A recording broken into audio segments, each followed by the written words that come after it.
क्योंकि आपने गुटखे की, खैनी की, सिगरेट की, नशे की बात की है। भारत नशा मुक्त कैसे हो इस पर बाबा का संदेश क्या है, जरा ये भी सुन लीजिए आप। शराब क्यों पीते हैं? हम तो खुद चाहते हैं सर इसको छूट जाए। शराब आप छोड़ना चाहते हैं? जी। तो फिर कौन आपके मुंह में डालता है शराब? दोस्त यार हो जाता है, कोई न कोई जिद कर देता है सर। ये दोस्त यार जो आपको शराब पिलाएं वो आपके दोस्त कैसे हो सकते हैं?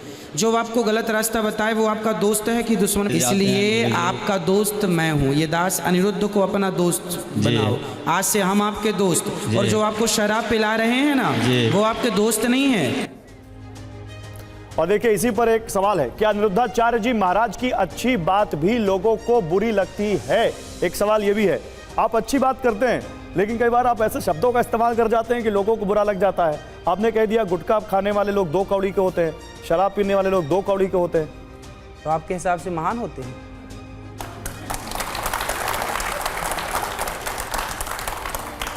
बताइए। अगर कोई शराब पीता है तो आपके हिसाब से उसको इस समाज में जीने का हक नहीं है? नहीं, हमने कब कहा कि मार दो उसे? हमने थोड़ी कहा कि मार डालो उसे। भाई हमने कहा कि शराब पीना, यदि शराब पीना सही है तो आप भी अपने बेटे को शराब पिलाइए। शराब पीना गलत है इसलिए ना बोला जाता, हर बाप बोलता बेटा शराब गलत है। आप में से कितने लोग चाहते हैं कि अपने आपके बेटों को आपके बेटा शराब ना पीना? कितने लोग चाहते हैं? सब चाहते हैं। तो शराब पीना गलत है, आम पब्लिक चाहती है कि मेरा बेटा शराब ना पिए। आप एक सवाल ये तो पूछ लीजिए, आप इसमें से कितने लोग शराब पीते हैं? वो पीते हैं नहीं पीते वो अलग विषय है, लेकिन हर पिता, हर माँ हर स्त्री चाहती है कि मेरा पति शराब ना पिए। क्योंकि शराब पीकर आपने देखा मंगलसूत्र बिक जाते हैं महिलाओं के, बेटे पढ़ नहीं पाते, बर्तन बिक जाते हैं महिलाओं के। आज तक एक भी पिक्चर नहीं बनी बॉलीवुड में शराब के खिलाफ। शंकर जी पर दूध क्यों चढ़ाते हो उसके खिलाफ पिक्चर बना दी। शराब मत पियो, अच्छी बातें भी लोगों को खराब क्यों लग जाती है? अब वही है जो उस राह पर चलेगा, शराब पिएगा, तो शराब पीने वाले को मैं बोलूंगा कि शराब पीने वाला अच्छा नहीं होता तो वो तो बुरा मानेगा।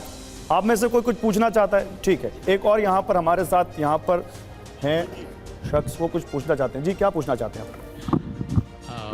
अनिरुद्धाचार्य जी से मैं कहना चाहूँगा कि जो आपके कुछ प्रश्नों के उत्तर देने का तरीका है वो थोड़ा और भी अच्छा हो सकता है। जो व्यक्ति शराब पीता है, उसे लत है, वो मानसिक रूप से कमज़ोर भी है, तो उसके लिए काउंसलिंग प्रोसेस है पूरा।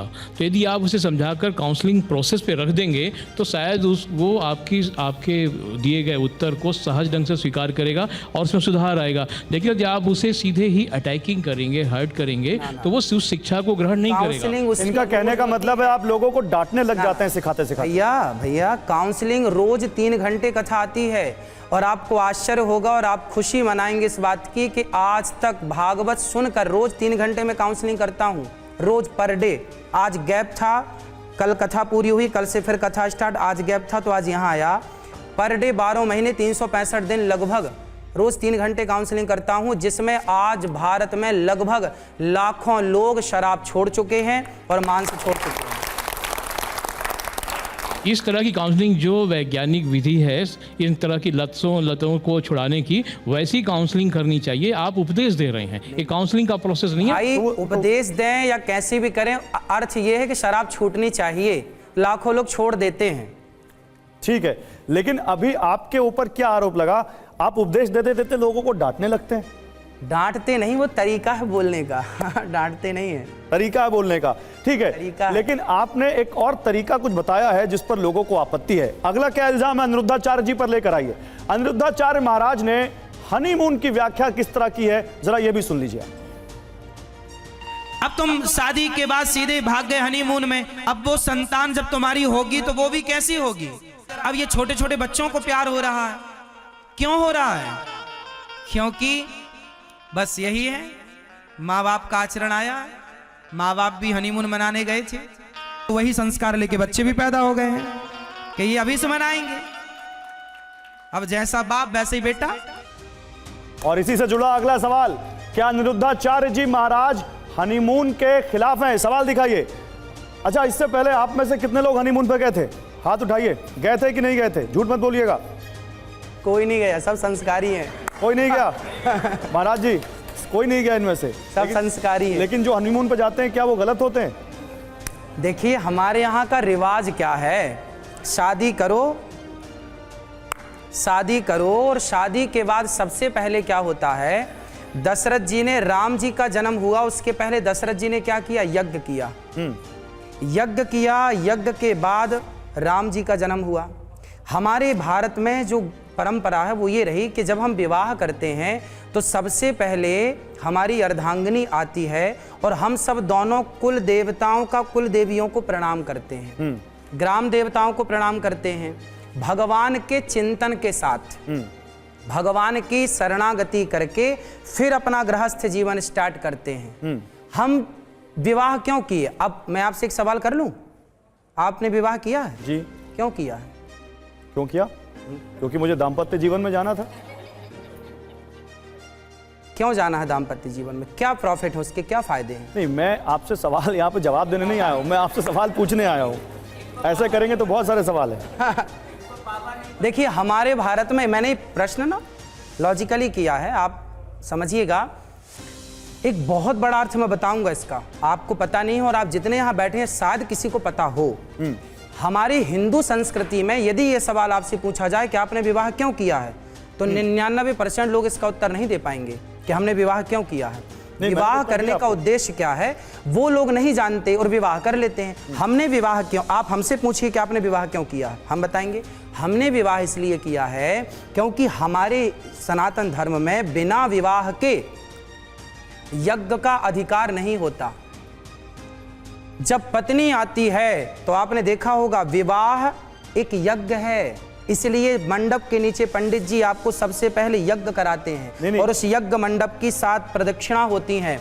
वो यज्ञ से हमारी गृहस्थी स्टार्ट होती है। महाराज जी, आप तो शादी से पहले भी नहीं मिलने देते, शादी के बाद भी नहीं मिलने देते। शादी से पहले आपने कहा कि किसी को अपनी होने वाली बीवी को भी नहीं टच भी नहीं करना चाहिए, और शादी के बाद कह रहे हैं कि आप हनीमून भी नहीं करना चाहिए। ये मतलब क्या? ये नहीं क्या लिखा? आदमी एक मिनट, नहीं रुके महाराज इधर देखिए, आप शादी से पहले भी नहीं मिलने देते, शादी के बाद भी नहीं मिलने देते। अब आदमी करे क्या, जिए मर जाए? शादी के बाद ही मिलिए ना पत्नी से, मिलने का थोड़ी कहाँ जाने दे रहे हैं? शादी के बाद ही तो हनीमून पे जाता है शख्स। हमारे यहाँ विवाह क्यों होता है? क्योंकि विवाह के बाद ही, आप देखिए हमारे वेदों में, जब आपने पूछा ना कहाँ लिखा है, मैं आपको बता रहा हूं, मैं जो भी बोलता हूं प्रमाण के साथ। जब भगवान राम ने माता सीता को वनवास भेजा, माता सीता वनवास गई, उस समय भगवान राम ने एक यज्ञ किया था। वशिष्ठ जी से कहा कि मैं यज्ञ करना चाहता हूं, क्या मुझे यज्ञ की इजाजत है? वशिष्ठ जी ने कहा आपको यज्ञ की इजाजत नहीं है। क्यों? क्योंकि यज्ञ की इजाजत तब मिलेगी जब आपकी पत्नी आपके पास होगी। एक मिनट बोलने दीजिए। जब आपको यज्ञ की इजाजत मिलेगी जब आपकी पत्नी पास में होगी। तो बोले मेरी पत्नी तो है पर वनवास में है, बोले लेके आओ, बोले ला नहीं सकते। अब वो मजबूरन हालात आप सब समझते हैं। तब फिर भगवान राम को सोने की सीता बनानी पड़ी। और अब बताइए, राम तो भगवान थे ना, पर भगवान को सोने की पत्नी बनाकर बिठालना पड़ा, तब उन्हें यज्ञ का अधिकार मिला। आप यज्ञ करना चाहते हैं तो ना पुरुष अकेला यज्ञ कर सकता है, ना स्त्री अकेली यज्ञ कर सकती है। हम सबको गृहस्थ को ही यज्ञ का अधिकार है। सामान्य हवन पूजन कर सकते हैं। हनीमून से आएगा फिर यज्ञ कर लेगा, क्या दिक्कत है?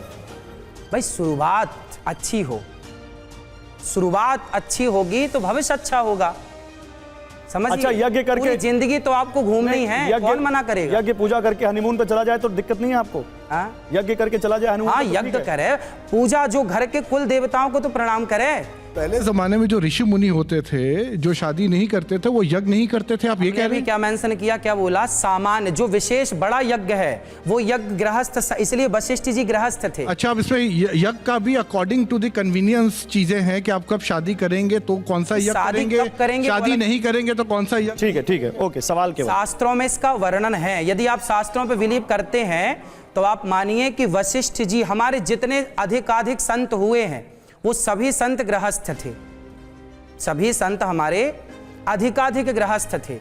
और गृहस्थ क्यों थे? क्योंकि गृहस्थ के बाद ही हम यज्ञ के अधिकारी होते हैं, और हमारा यज्ञ है ईश्वर को पाने के लिए, और ईश्वर को पाने के लिए हमारे